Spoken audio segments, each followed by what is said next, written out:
Republic of Germany. And she holds master's degrees from Sorbonne and Stanford Universities and a BA from Vassar College. The topic she's going to share with us this afternoon is something that we all are very interested in and always argued and articulate about. Is in university settings or in whatever educational context, can entrepreneurs be created or nurtured? But using herself as an example, I'm quite sure Candace will tell us her story and fascinating journey from music to satellite communication. And well, I think it's good enough starting line for Candace, and we will welcome Dr. Johnson.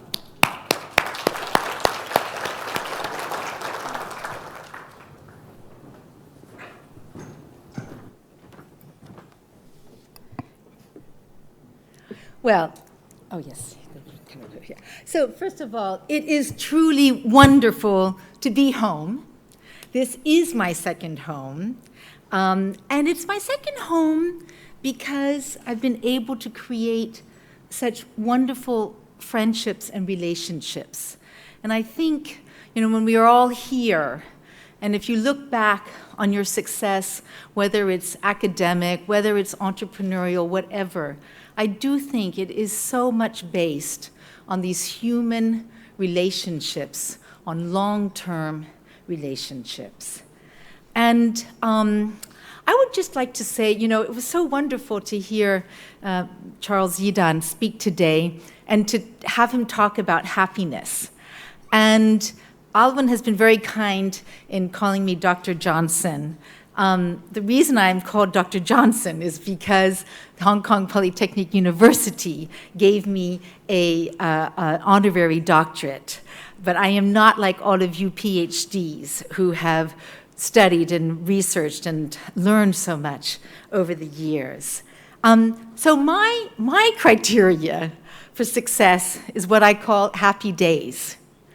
And having Charles Yidan talk about Bhutan and their happiness, and now also just recently, I think it was Norway, has been named the happiest nation. And this makes me really very, very happy, because for me, a happy day is when a change has occurred, a change obviously for the good. And in this time in my life, this is one of the happiest times of my life. And the reason is because all of my life I have been an entrepreneur, and I have been, as you will see, very involved in space. And for many years, you won't believe this, but entrepreneurs were not exactly welcome in all of the countries. And particularly when I was in Europe in 1983, starting what became the world's largest satellite system, governments nobody really liked entrepreneurs, particularly not in Germany. Everything's very straight. And so a gentleman just asked me about risk and things like this. I go, risk? No, I've never even thought about risk. As an entrepreneur, you just do.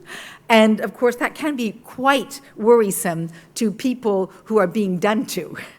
And the second thing is why I'm so happy is that we are now celebrating the 60th year of the Sputnik space. And even though at the beginning, with President Kennedy and the Russians, people were inspired, in the later years, space was not as exciting. And now in the last 5 to 10 years, space is really having its golden era. And it is contributing, as Herman was talking about, to helping all of the big data, to helping all of the creativity and the interactivity that the world needs. And so these are really happy days for me. So, I did talk a little bit about it this morning. Yes, innovation, yes, impact, but really, yes, inspiration. And the French poet Paul Éluard used to say, "Le poète n'est pas celui qui est inspiré, mais celui qui inspire." The poet is not he who is inspired, but he who inspires. And I think, throughout my whole life, and I think also for entrepreneurs, we've always been inspired to do something. And we hope that we can inspire others to do something. And that is also why role models are so important. So my first inspiration indeed came in 1957 when the Sputnik, the first satellite ever, was launched. Now, of course, at 5 years old, I did not get a model Sputnik like this. I got a model Sputnik like, I don't know how to use the pointer here, but I'm sure you guys will figure it out. Let me just see. It's on the right? Oh, a separate unit. Okay, yeah, good. Okay, so there you go. Do you see that? Did you see that little? Oh, I had to go there. Okay, thank you. Sense of direction was never my strong point. Okay, so there you go. You see that little flying saucer, and Santa Claus is inside. Well, I got it when I was 5 years old in 1957, and my mother and father gave me that Sputnik, that little flying saucer, with Santa Claus inside of it. And from then on, I thought everything good in the world came from satellites with Santa Claus. And, that inspiration, that thought that you could do anything. And my father, who was one of the first people who did satellites in the United States, he told me, he said, Candace, we launched it, and everybody said, what are we going to do with it? And from then on, everybody was inspired to do so many things with satellites. Now, we've talked about entrepreneurs, and we've talked about grand challenges. And, it was very comforting to me to see that all of you, university presidents, professors, that you see the grand challenges the same way that we as entrepreneurs see them. And that is really, wanting to go, making a global impact, whether it's in energy, whether it's in environment, whether it's in illness and poverty, etc. This is what entrepreneurs are really dedicating their lives and their energy to. And the only difference, I guess, that I would say is that, we do just go and do it. Now, as I said, sometimes this does cause problems, but for the most time, it's good. So because we're talking about can entrepreneurs be created, I actually think I was created, and there's a methodology which I will show you a little bit later. So when I now go and give speeches, and here again, it's not, entrepreneurs are terrible. In this, decade and last decade, it's wow, governments are coming to me and saying, can you help us create more entrepreneurs? And so I go and give speeches to help people become entrepreneurs. And I tell them, think big. There is no reason to think small. Think big. What could you do? Because even if you only achieve a little bit of it, you will have achieved something. And you can do just about anything. I grew up in the United States. My father was a child of the Depression. He was so poor that when he went to school, they said they would have a collect for the poor child in the school. And he went home and he told his mother, he goes, Mother, I have nothing to give to the poor child tomorrow at school. And of course, he came to the school the next day, and he was the poor child. And my father went to become a general in the United States Air Force, to do satellites, to be an entrepreneur, to be a venture capitalist, and to help other entrepreneurs. And my mother was a Romanian immigrant, also very poor. And they taught us that you can do anything you want if you work hard and you work well. And we believed that in a land of barrierless thinking in the United States. So, yes, you can do just about anything.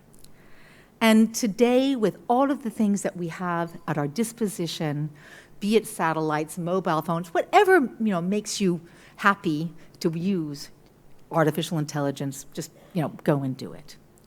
Now, I have a big problem. One time I was invited by the OECD to come and talk about women entrepreneurship. And I thought, okay, I'm going to be going there and meeting other, women entrepreneurs. And I got there, and my idea of entrepreneur was not the OECD idea of entrepreneur. They were thinking about small businesses. Now, small businesses are the most important fabric of our economy, but they are not entrepreneurs. And this is very important to understand. And Schumpeter really did put his finger, on the point when he said they blow gales of creative destruction, and they bring about real change, new services, new paradigms. Sometimes this is a little bit daunting if you are an entrepreneur and you do have an idea, because you have such an amazing responsibility. And we all have things that drive us, and it doesn't really matter what it is that drives you, but something has to drive you. And so, having been brought up in a family where my father and mother had sacrificed themselves to give their 4 children the one thing that they really did not have, which was a fabulous education, and having learned that we should give back and that we had a personal responsibility. So everything I do in life is usually about personal responsibility. Whether it is the responsibility to execute the vision, whether it is the responsibility to stakeholders, whether it is the responsibility to our environment, every single time I make a major decision, I tell everybody I have to examine my conscience to figure out if this is the right thing to do. And it has been said many times, I'll just quote the French Prime Minister, Raymond Barre, who I met about 10 years ago, right before he died. And he said, 20 years ago, so then 30 years ago, 80% of the jobs did not exist. And that's something we really have to think about. It has, there are new opportunities. We just have to take care of them. So now, I told you I was going to tell you about the methodology. All right, well, this is what happened. When I was also 5, I got to create my own lemonade stand. And, I went and I found the right location. And the right location was on the corner because, of course, there were people coming at an intersection. So I learned about location. My father told me, you have to figure out how much money you're paying for the lemons and the sugar. The water was free. And then you have to add overhead. This is a 5-year-old. And then you have to have a marketing campaign. And you have to get everybody to come and buy your lemonade, because maybe at the next section, or maybe even on that corner, there will be another lemonade stand. This is what American kids did. Not only that, then when I wanted to become a class officer, my father told me, you have to do a marketing campaign. You have to get the marketing collateral. You have to have badges. You have to go and shake hands with everybody. You have to have a platform. Okay, then when I wanted to, do my own, well, actually it wasn't mine, I'll tell you, fast forward 2 generations, my nephew, his grandson, comes to my father and says, I want to do a solar racing, a solar-powered car. He was only 15, he couldn't drive it yet then, but he wanted to do this solar-powered car. My father said, okay, you have to do a business plan. He did the business plan. He got $17,000 together, made his solar-powered car. By this time he was 16, and he went and he raced it in Utah.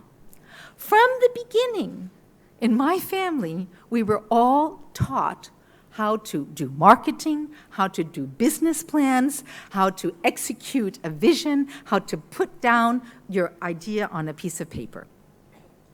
Now, one thing that entrepreneurs usually have, and it has to do with solution-oriented thinking.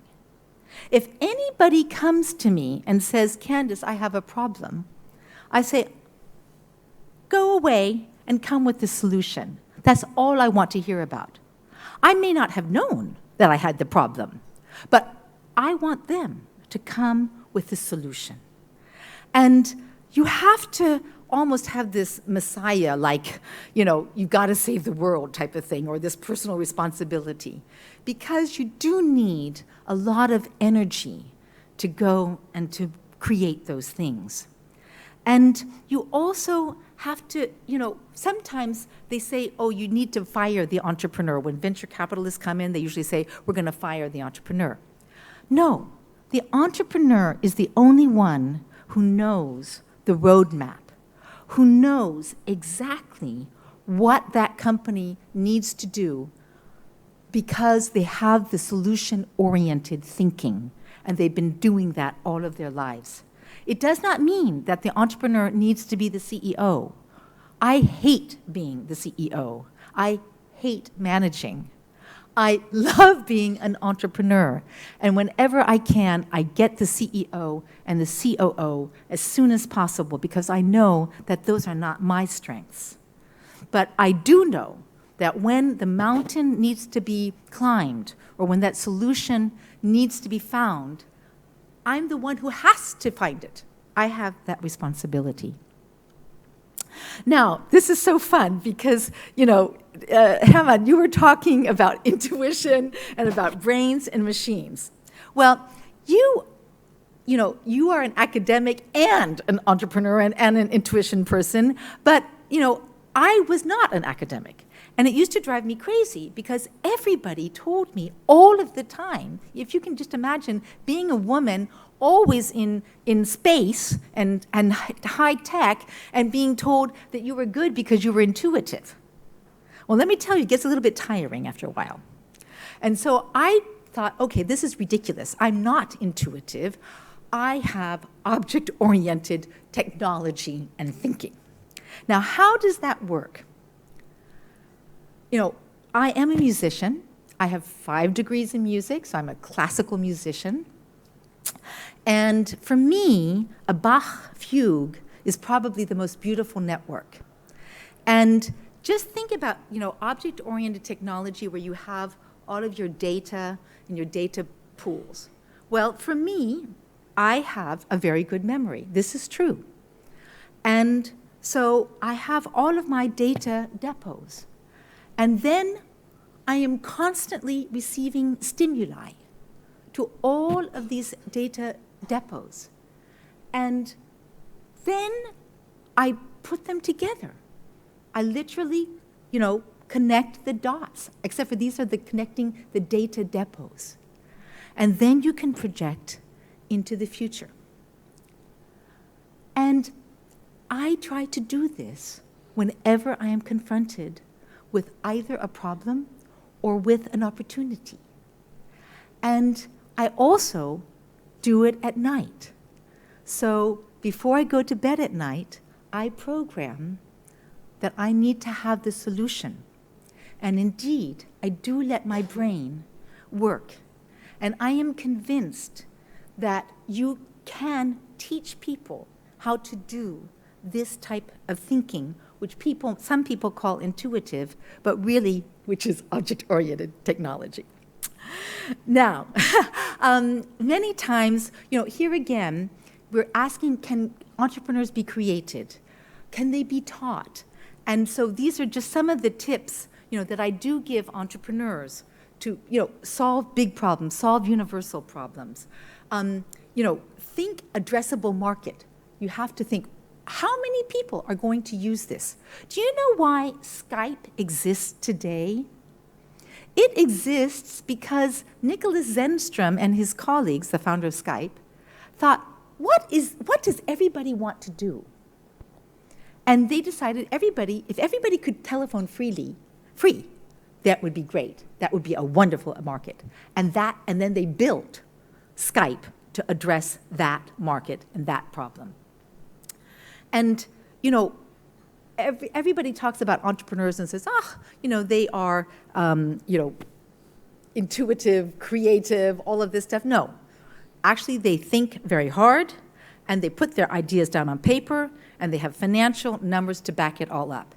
And by the way, somebody was just saying, not all of us can be, entrepreneurs, for instance. We need to have people who are good in finance, good in engineering, good in marketing, all of these people. So all of this, universities can, of course, help. And, these are just really tips. I want to come to this one, though. You have to believe that if you work hard and you work well, you will succeed. So what I talked about with my mom and dad. And then you have to think barrierless. When people tell me that something is not possible, or even if they just tell me no, it's not in my vocabulary. It's not in my mind. I just don't even think about it. I just think, there must be a way to do this. And there always is, or at least so far. And then let us talk a little bit about leadership, because entrepreneurs need to be leaders. And one thing that really cuts to the chafe is, what Ted Turner said, which is lead, follow, or get out of the way. If you know that somebody is the leader, then you have to follow them, or if not, please just get out of the way. And so, indeed, an entrepreneur has to be a leader. And this can also be taught. And you have to be visionary. You have to be solution-oriented, and you need, as President Obama said, you need to go outside of yourself. You need to go to that next horizon, and you need to bring everybody with you. These are my favorite ABCs. Alwyn said, Candace, should I introduce you kind of with a little feminist touch? And I said, no. But these ABCs were written by Dear Abby, the agony aunt, Abigail von Buren. And actually, they're some of the best tips for realizing your visions that you could get in the world. And I'll just read out a couple of them. A, avoid negative sources, people, things, or habits. People who are negative, just avoid them, because it's not good. You have to only think positively. D, don't give up and don't give in. I do love that one. I love Q, quitters never win and winners never quit. V, visualize it. If you can see it, you can do it, because you've got that roadmap. You've got the way forward. And Z, zero in for your target and go for it. So these, I have them printed out. They're on my desk, and I have them on my computer. And whenever I think I'm losing my way, I just look at my ABCs. I talked a little bit about my dad, my mom. People forget about, the role that love plays. It is very, very important. If you know that you have unconditional love, you can just do anything. It is so energizing and so empowering. I am, by the way, the luckiest person that I know to have had two amazing parents. So I have founded many things. And usually what I do is I have the idea, I have the triple test. The triple test is the mind, the heart, and the gut. And if those three things tell me you have to do this, then no matter what, I have to do it. And I am not rich. That was not one of my goals. But I am happy because I was able, when I applied that triple test, to bring about some changes which I do think helped a lot of people in the world. Now, before I talk a little bit about the entrepreneurial ventures, I want to spend 1 second on this slide. Now, if you come to my house, you're all invited, you go into the kitchen, and this poster is there. And it was it was about my third kind of entrepreneurial idea when I was 24. And I had the idea for the Steinway Hour. And the Steinway Hour was a 1-hour program, weekly program, and Mr. Steinway would talk about the Steinway artists, Van Cliburn, Horowitz, Sirkin, and then those artists would be playing their music. And I was determined to do this, and I saw that Mr. Steinway was going to be at a party in Washington, D.C. So I crashed the party, and I went to him. I said, "Oh, Mr. Steinway, I have this idea for the Steinway Hour." And he said, "Miss Johnson, okay, please send it to me." I said, "I will." So then I called every day for the next 6 months. And finally, I used the old trick to call at 7:30 in the morning. That was when they had secretaries, and the secretary wasn't there. I said, "Oh, Mr. Steinway." I said, "This is Candace Johnson." He goes, "Yes.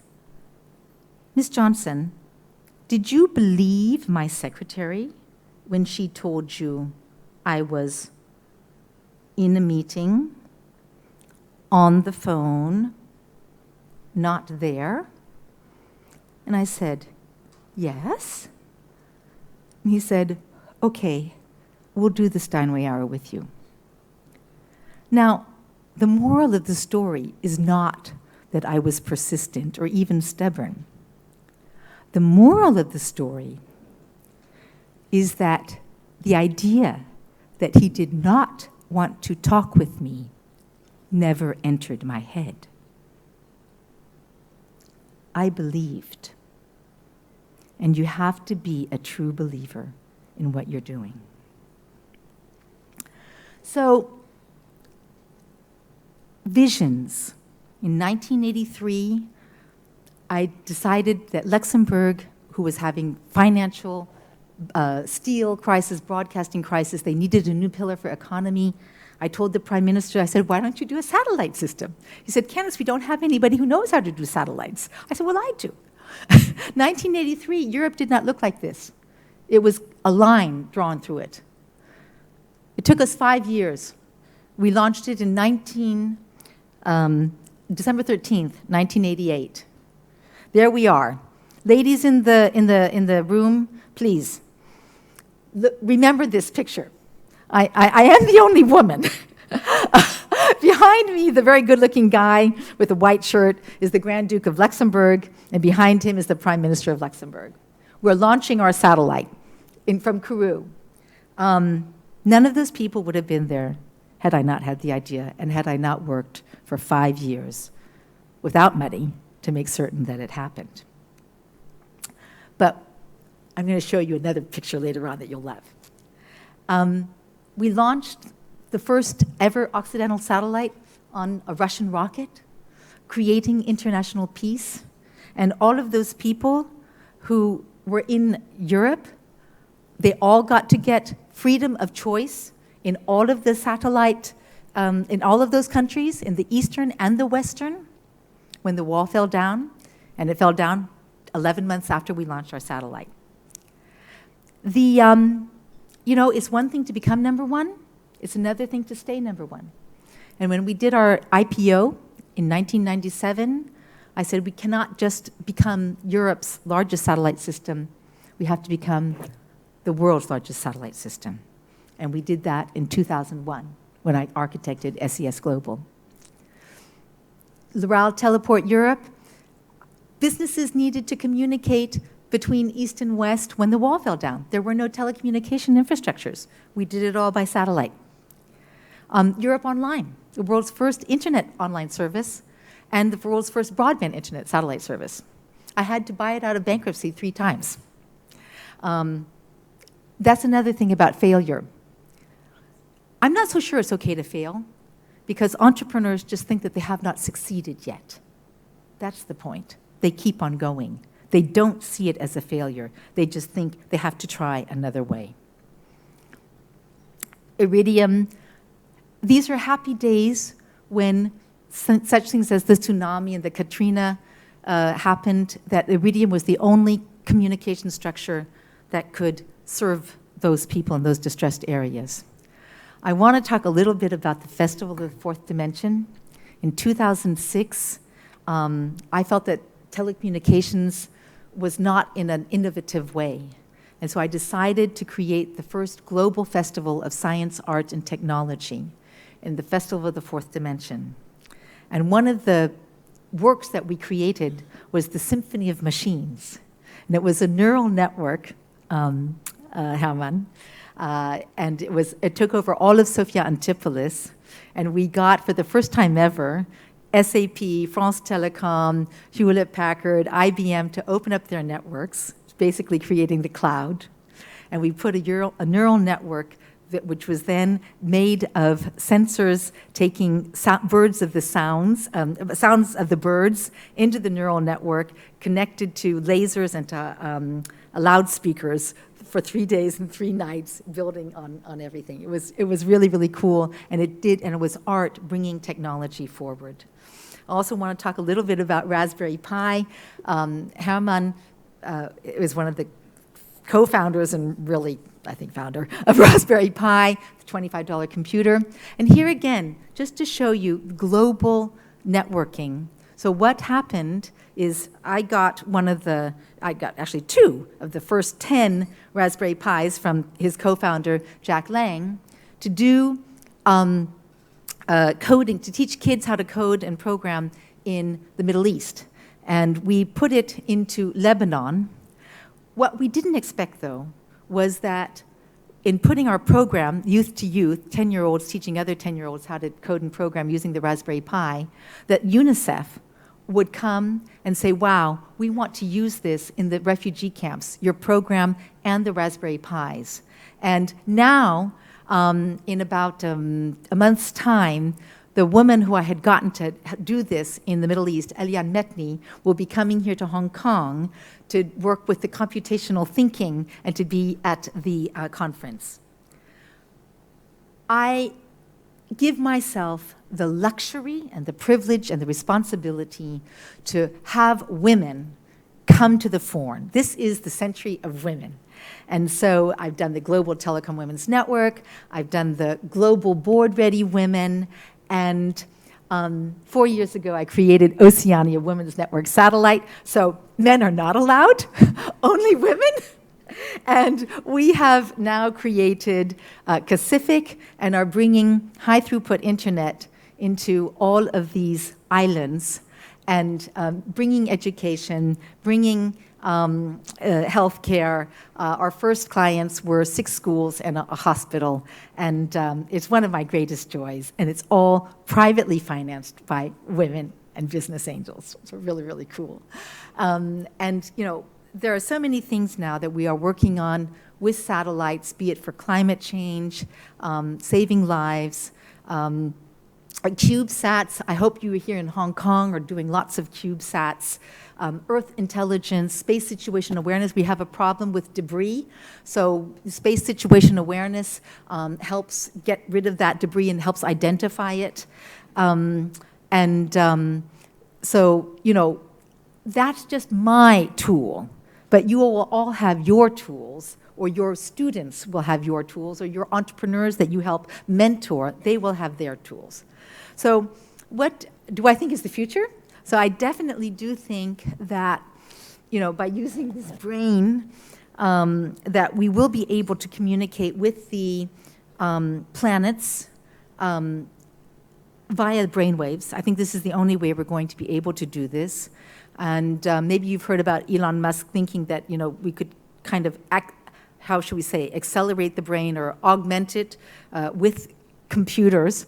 And I think that we can actually do this. And this is the only way we will be able to go against or to compete against time. Creating the perfect networks, no question about that.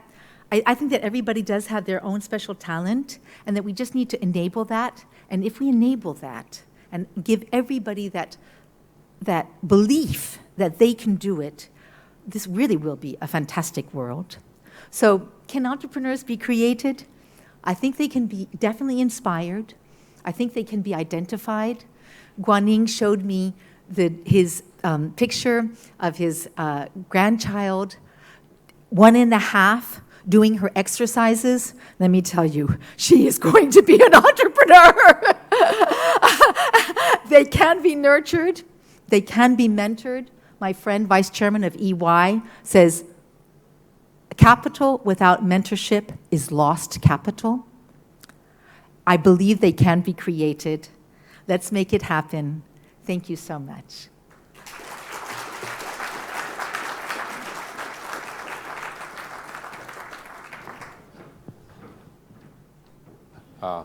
Thank you for a very intriguing and lively storytelling presentation. We will have about 10 minutes for Q&A, and please express your views about how entrepreneurship can be nurtured.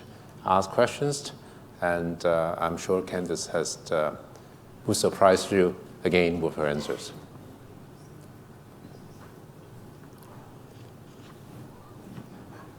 Thank you, Candace. So you mentioned that entrepreneurial mindset is something that can be nurtured.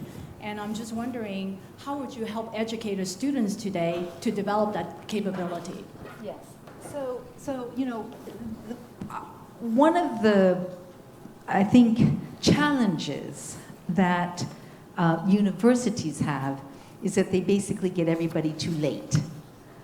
So really when I talked about being 5 and already thinking, okay, how am I going to do this? That's when you need it. Just like when you're learning piano, whatever, you're 4 or 5. You learn how to read, all of this stuff. This is when you need to be told that you can do anything, and that you must work hard, and you must work well, and that you must take the initiative, and that somebody is looking to you for the answer. And then you just have to, start thinking how, it is truly a question, though, of thinking and being made to think, just like lawyers are taught how to think in a certain way. And my very dearest friend is a lawyer, and I was with her first year at law school. She hated it because they were literally turning her mind to think in another way. So, it's best if it can happen early, but it can definitely happen. And there are schools such as Babson and things like this, who do courses on entrepreneurship. To be honest, somebody told me, they said, Candace, have you ever met an entrepreneur from Babson? And I haven't. So that's kind of interesting.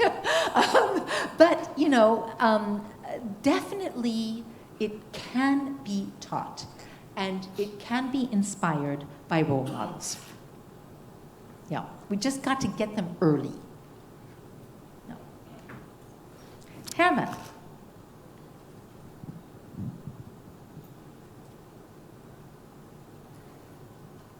Well, Candace, thank you very much for an inspiring talk as always. Now, you have inspired people in Europe, in America, and in Asia. So my question is, you have a very unusual overview of the different cultures in America, Europe, and Asia. And I wonder if you'd like to comment on how the different cultures do support or do hinder entrepreneurship. Yes. So definitely the American culture is very geared towards supporting entrepreneurship and to kind of, going against the grain. The critical thinking element that we all talked about, in France when I went to university, you were not even allowed to ask a question to the professor, much less tell them that you didn't think he or she was right. So now, what I believe is, and I think that Asia is actually also a very entrepreneurial society and culture, because here again you do have this work ethic, which is very, very strong in Asia. And you do have this sense that, oftentimes your parents have sacrificed so that you can have a good education, that you can have a good life. And then that, of course, means to you, oh, I have to give back. I have to do something. And by the way, for me today, entrepreneurship is just about only social entrepreneurship. Okay, so we are all, bringing about social change and doing things impactfully. And just the way that angel investing, quite frankly, is also probably impact investing and more than anything else. So I think that Asia and actually the United States are very similar. Europe did have a problem, and it was a big problem. When I was living in Germany, actually the best thing that ever happened to me probably that I was living in Germany is they are so risk averse that if you wanted to get anything through, you had to figure out how you were going to take the risk out of everything to be able to present it to a German business partner. So, but now they have changed. And they instigated all of these incubator programs, accelerator programs, etc. My big thing, though, is because my father, I did speak a little bit about him, he, in his late life, in his 80s, he was asked by the president of Israel to come and help Israel become what then became the startup nation and the venture capital community. And he went there, and he told me, he said, Candace, I went to the kibbutzes, and there I saw the American work ethic. And I said, okay, combined with the military, quite frankly, technology that they had, and this work ethic, we can do something. But the biggest challenge was getting the Israelis, the private Israeli citizen, to invest in those new startups. And so then he devised the slogan, if you do not invest in the next generation, you will have the lost generation.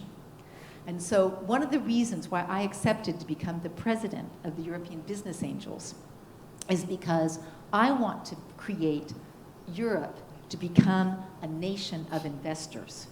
This is what we have to do. And Asia, you need to also, invest in your next generation, invest in your startups. But don't do it because it's good or because it's charity or whatever. Do it because it is your next generation. It is going to save your region, your country. And so this is, and in America, everybody invests. We were 12 years old and we had stock. So this is very important. I'll ask one question before this gentleman. On responsibility, you're always saying, entrepreneurship. We always talk about passion, commitment, and knowledge of the market, and you can execute and make a lot of money, be successful. You mentioned about responsibility, and your aspiration to responsibility is very big. You want to save the world. And how do you actualize that? Because it's about hands-on capability, from a musician or to actual launching of satellites. And there must be something that is inside your system that will click and make that happen.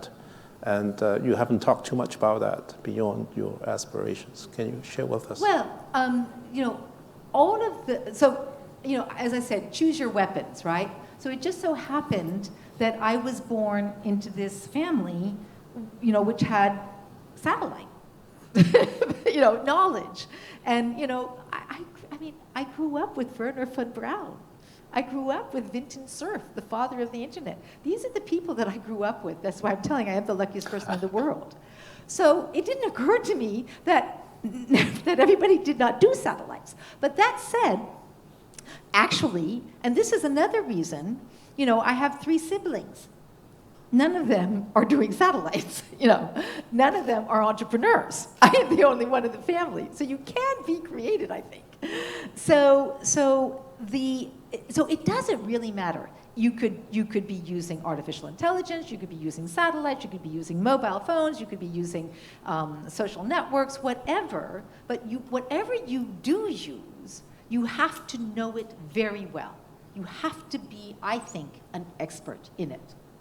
And then what happens is you say, wow, wouldn't it be wonderful if Europeans could exchange programs amongst themselves, German, French, Italy. None of this was allowed in 1983. Wouldn't it be nice if they could have freedom of choice and they did not have to watch what the government was telling them and that they could watch other things?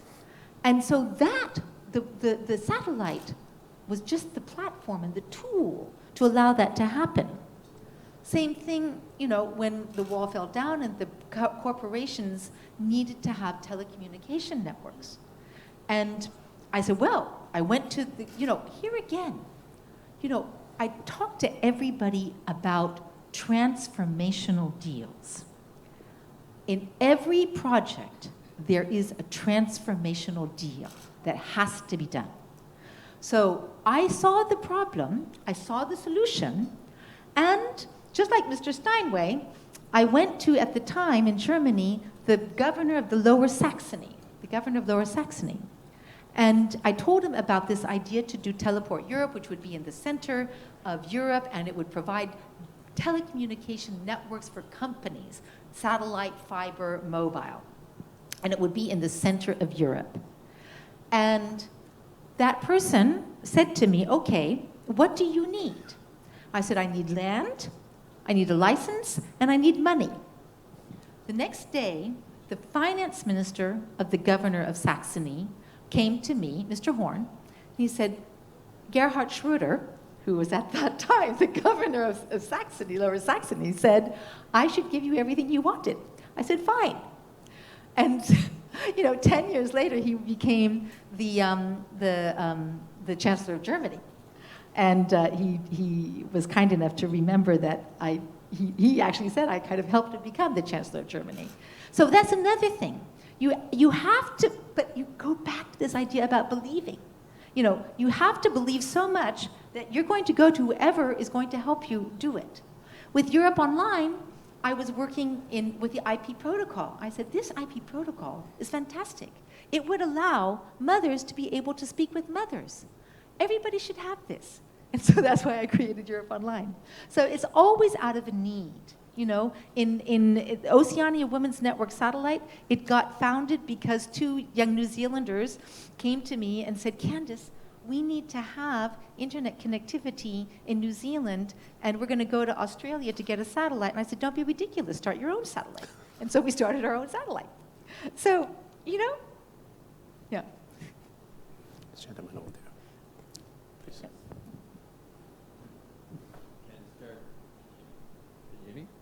Yep. It's going to come out. Jared Candace from Times Higher Education. First of all, it's clear that your energy and happiness, and it's great that you talk about happiness, and has taken you and others around you a very long way, and obviously that self-belief that you talk about as well. But your energy is clearly infectious and around this room, so congratulations. But one question about how we teach entrepreneurialism, and the big question for me is, how do we teach risk-taking when it's not inherent, and also, obviously accepting failure, and how do we teach creativity? So concerning the creativity, I did try to,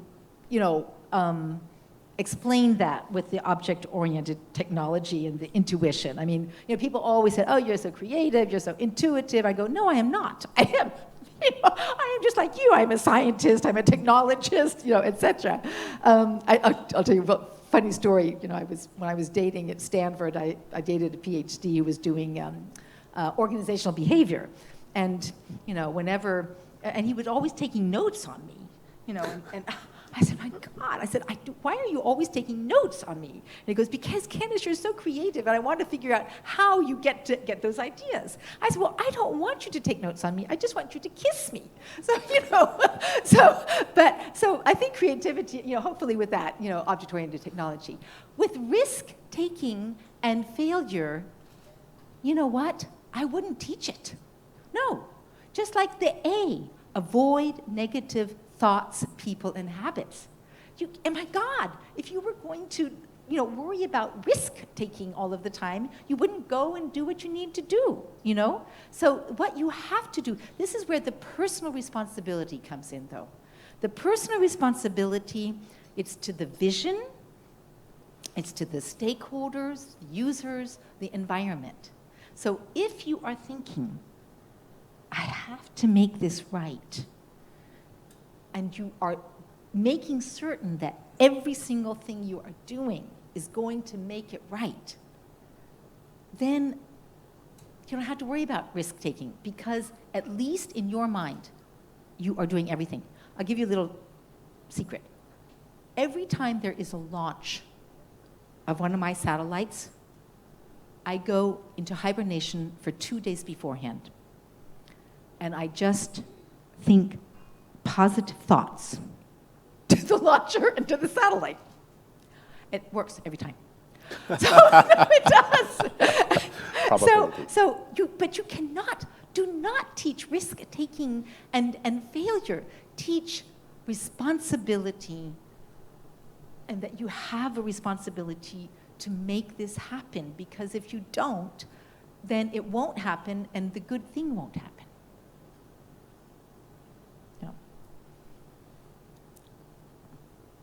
That is probably going to be one last question over there with the gentleman. Yes. I wanted to ask, the universities are now, they have a lot of demands, and the example is that we have to have an impact on the society. So in your view, do you think that any single student should be taught for entrepreneurship? All of them? So, I remember one time I gave a speech, and then there were these kind of two German people. They were walking ahead of me, and they were saying, wow, we've got to have a Frau Johnson, and this would be great, and we have to have a couple of them. And so, and they did not know that I could speak German. And so, I said to them, you know what? The problem with people like me is we really do disrupt. And it's maybe good to have one, but not many. So, it's just like singers and musicians. If everybody could sing or be a great musician, then we wouldn't have an audience. So, so what I do think is very nice, though, and I'll take it from Cambridge, is that they actually have what they call Entrepreneurial Tuesdays. And there they have people who are entrepreneurs, and everybody in the whole university can come, and the person gives a speech, and then the people who have an idea, can then say and think. And so they learn about entrepreneurship, that way.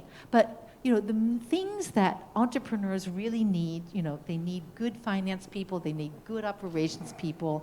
Marketing, they're usually pretty good at marketing and sales. But, HR, HR is so important today, and actually artificial intelligence is really helping it. So I think, universities, I went to a liberal arts college, I went to Vassar, and I studied languages and music, and I think this idea of being, learning how to think and to be responsible, and ethics, increasingly I think ethics are so important. So I would have role models, and I would have people who could inspire, and certainly you can teach entrepreneurship, but I think at a much earlier age. Okay. Or usually this audience is a little bit different, but usually when I give speeches, I ask everybody who has a great idea to stand up and to talk about it. And then I actually offer a 1-hour Skype every Saturday morning to an entrepreneur from around the world. And so, many times entrepreneurs don't know that they are entrepreneurs. And then when an entrepreneur comes and gives a speech, then they can identify with them. And then you can identify them. Okay, I guess, behind all the experience that you have shared, it just have given me some renewed assurance that behind all this innovation and entrepreneurship that lies the very basics of the ethics, the do well, do good, the kind of virtues and values that mankind ought to believe. And there, with that propagation, lies the future of the next generation.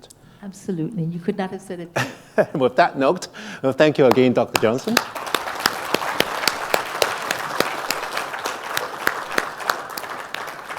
Good. Oh.